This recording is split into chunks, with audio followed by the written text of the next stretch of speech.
来继续来看刑事局卖服军中掌握到一间做毒品的工厂，就创伫个台中太平山区的铁皮厝。嫌犯为着要来闪警察，拢是暗时才来出入，所驶的车嘛拢挂假车牌。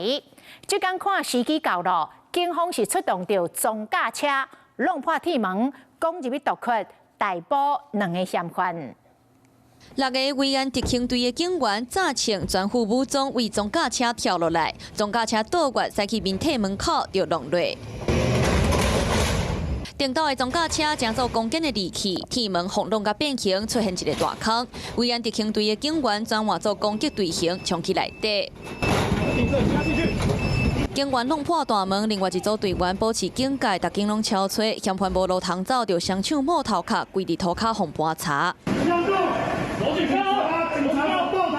刑事局警方掌握制毒工厂，伫咧台中太平的山区一个铁厝内底，佫发现这制毒的嫌犯所使用的车辆拢是挂假车牌。入夜后才有人员出入，且进出车辆多悬挂伪造车牌。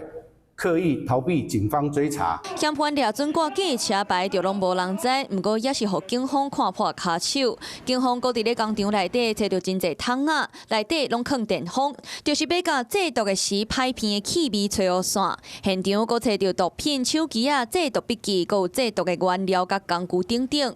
除了以毒品危害防治条例罪，甲2个嫌犯移送法办，后续搁爱追查毒品的流向。 Hello， 我是蒋欣梅。想要抢先掌握最及时的新闻资讯吗？赶快订阅、按赞、开启小铃铛，锁定华视新闻 YouTube 频道。